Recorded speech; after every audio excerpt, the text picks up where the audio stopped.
Hello everyone. आज हम 7वीं कक्षा की उड़ान कार्य पुस्तिका के विषय इतिहास का पाठ 1 हर्षवर्धन और तत्कालीन समाज में दिए गए कार्यपत्रक को सॉल्व करना सीखेंगे। सभी बच्चे वीडियो को शुरू से लेकर अंत तक पूरी देखें और अगर आप अभी तक मेरे चैनल पर नए हैं तो मेरे चैनल को सब्सक्राइब भी करें और साथ में दिए बेल आइकन को ज़रूर प्रेस करें। तो देखिए, शुरुआत करते हैं हम पाठ 1 हर्षवर्धन और तत्कालीन समाज। इसका कार्यपत्रक जो है यहाँ पर एक कार्यपत्रक है और इसमें पहला क्वेश्चन दिया गया है, आपके घर में आमदनी और खर्चे का हिसाब किताब कौन रखता है। तो बच्चों, आपको बताना है कि आपके घर में कितनी आमदनी हुई, कितना खर्चा हुआ, इसका हिसाब किताब कौन रखता है। अगर आपके दादाजी रखते हैं तो आपको अपने दादाजी लिख देना है और अगर आपके पिताजी रखते हैं तो आपको यहाँ पर लिख देना है पिताजी। और इसको अच्छी तरह से लिखने के लिए हमें ये पूरा लिखना पड़ेगा कि हमारे घर में आमदनी और खर्चे का हिसाब किताब मेरे पिताजी रखते हैं। ये सारी बातें जो है ना बच्चों, आपको यहाँ पर खुद ऐसे लिखनी है, ठीक है। पूरी लाइन लिख देनी है आपको। अब आगे यहाँ पर देखिए, दूसरा क्वेश्चन पूछा गया है। यहाँ पर दूसरा क्वेश्चन है कि आपके घर में अधिकतम फैसले किसके द्वारा लिए जाते हैं। अगर आपके दादाजी लेते हैं तो दादाजी लिखिए, अगर आपके पिताजी लेते हैं तो आपको अपने पिताजी के बारे में ही लिखना है कि हमारे घर में अधिकतम फैसले, ऐसे पूरा लिखना है आपको। जगह दे रखी है इसने, कॉपी में भी आपको इसकी एक अलग से कॉपी बना लेनी है और आपको अपनी कॉपी में भी इस तरह से पूरे क्वेश्चन और फिर उनके आंसर लिखने हैं। तो हम लिख सकते हैं कि हमारे घर में अधिकतर फैसले मेरे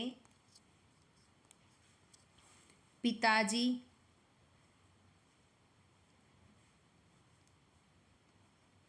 लेते हैं। आपके दादाजी लेते हैं तो आपको दादाजी लिख देना है, ठीक है। इस तरह से करना है बच्चों। अब आगे देखिए एक बार, तीसरा क्वेश्चन है यहाँ पर, आपके गांव अथवा शहर में नाली, सड़क, विद्युत आदि व्यवस्था को ठीक बनाए रखने की जिम्मेवारी किसकी है।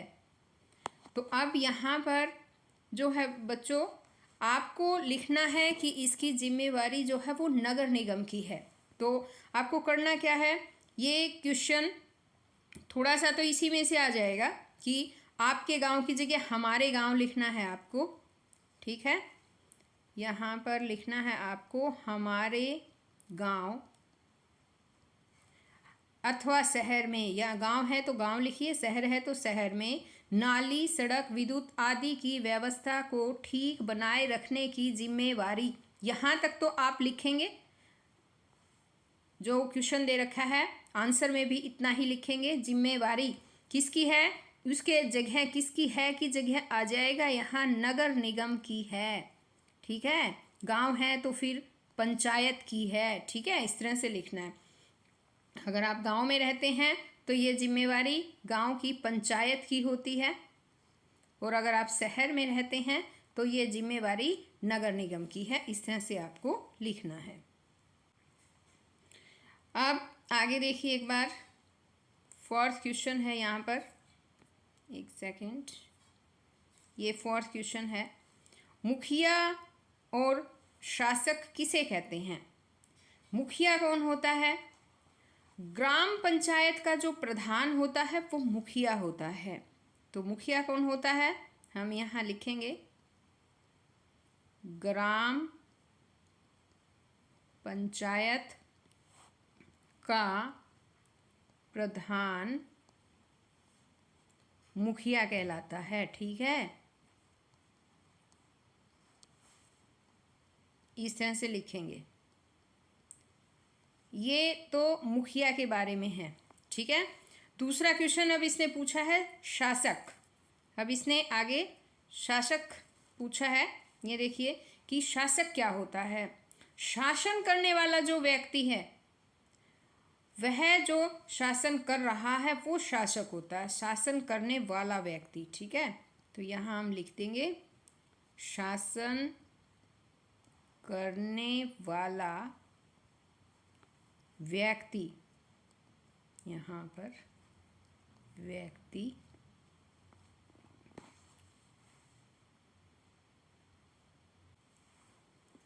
जो है, या फिर जो है राजा, जो राज करने वाला होता है ना, वो शासक कहलाता है। ये क्वेश्चन हम इस तरह से लिखेंगे। अब आगे देखिए एक बार, यहाँ पर अगला क्वेश्चन दिया है, घर में और देश में मुखिया के न होने से लोगों पर क्या प्रभाव पड़ेगा। अगर घर में और देश में मुखिया ना हो तो लोगों पर क्या प्रभाव पड़ेगा। इसका आंसर देखिए एक बार। इसका आंसर आएगा, रिश्तों को बांध कर रखने में घर के मुखिया का बहुत बड़ा सहयोग होता है। यदि मुखिया ही नहीं होगा तो सभी कार्य प्रणाली अस्त व्यस्त हो जाएगी। तो इस तरह से हमें इसका क्वेश्चन का आंसर लिखना है। अब आगे है यहाँ पर कार्यपत्रक 2। नीचे दिए गए चार्ट में अपनी पसंद बताइए। अब यहाँ पर जो चार्ट दे रखा है ना बच्चों, उसमें हमें अपनी पसंद बतानी है। अब जैसे कि यहाँ दे रखा है खाने पीने वाली जो चीज़ें हैं उनके नाम, यहाँ मनपसंद व्यक्तियों के नाम, मनपसंद घूमने फिरने की जगह के नाम जो आपको अच्छे लगते हों। अब जैसे खाने पीने में आपको क्या क्या अच्छा लगता है, वही चीज़ें आपको खुद अपने मर्जी से लिखनी है बच्चों, जो जो आपको अच्छे लगते हैं। जैसे आपको रसगुल्ले अच्छे लगते हैं तो यहाँ ऐसे रसगुल्ले लिखिए। आपको मान लो जलेबी अच्छी लगती है तो आप इस तरह से जलेबी लिख सकते हैं। या आपको चूरमा अच्छा लगता है तो आप चूरमा लिख सकते हैं। या जैसे है आलू पूरी की सब्ज़ी पसंद है आपको, आलू पूरी, तो यहाँ आलू पूरी लिख सकते हैं। इस तरह से दाल चावल हैं, जो भी आपको मनपसंद है वो लिख सकते हैं। अब आगे आती है सेकंड लाइन, मनपसंद व्यक्तियों के नाम लिखने हैं। जैसे आपको कौन कौन से मनपसंद हैं व्यक्ति आपके, जैसे महात्मा गांधी है तो आप महात्मा गांधी ऐसे लिखिए। जवाहरलाल नेहरू है, लिख सकते हैं आप पंडित जवाहरलाल नेहरू, ठीक है। और सुभाष चंद्र बोस है, जो भी आपको अच्छा लगता है, जो भी व्यक्ति, उन्हीं के नाम आप लिख सकते हैं। आगे है मनपसंद घूमने फिरने की जगह के नाम। तो यहाँ पर आपको मान लो शिमला अच्छा लगता है तो आप लिख सकते हैं शिमला, कश्मीर, जयपुर, जो भी आपको पसंद हो, जहाँ जाना आपको घूमने फिरने की जगह, वही नाम जो है आपको यहाँ पर लिख देने हैं। अब आगे देखिए एक बार, इसमें आता है यहाँ पर सेकंड क्वेश्चन। अब आगे दूसरा क्वेश्चन जो है इन्हें पूछा है, क्या उपरोक्त सभी पसंद एक ही स्थान पर आसानी से मिल जाती हैं। एक ही पसंद मिल सकती है क्या ये सभी एक ही स्थान पर? नहीं, तो हम यहाँ पर लिखेंगे नहीं। उपरोक्त सभी पसंद एक ही स्थान पर नहीं मिल सकती हैं, ठीक है, ऐसे लिख देना आपको, ये नहीं है बच्चों, ओके। अब आगे है, अधिकांश राजा पड़ोसी राज्य पर आक्रमण करते थे। भाई आक्रमण क्यों करते थे, क्वेश्चन ये है, ठीक है। तो इसमें हम क्या लिखेंगे, इसका आंसर हम लिखेंगे यहाँ पर देखिए, पहले राजा महाराजाओं की नियत लूटपाट करना, अपनी सीमाओं का विस्तार करना, लोगों को गुलाम बनाना होता था। इसी मकसद से राजा आक्रमण करते थे, या राजा पड़ोसी राज्य पर आक्रमण करते थे। अब आगे आता है नेक्स्ट क्वेश्चन, कि साम्राज्य विस्तार से आप क्या समझते हैं। तो इसमें आएगा, साम्राज्य विस्तार वह दृष्टिकोण है जिसके अनुसार कोई महत्वाकांक्षी राष्ट्र अपनी शक्ति और गौरव बढ़ाने के लिए अपना नियंत्रण स्थापित कर लेता है। अब नेक्स्ट क्वेश्चन देखिए कि घर में और देश में मुखिया के न होने से लोगों पर क्या प्रभाव पड़ेगा। अगर घर में और देश में अगर मुखिया ना हो तो क्या प्रभाव पड़ेगा। घर में और देश में मुखिया के न होने से परिवार बिखर जाते हैं और आर्थिक स्थिति में बदलाव आते हैं। इस तरह से आपको ये लिखना है।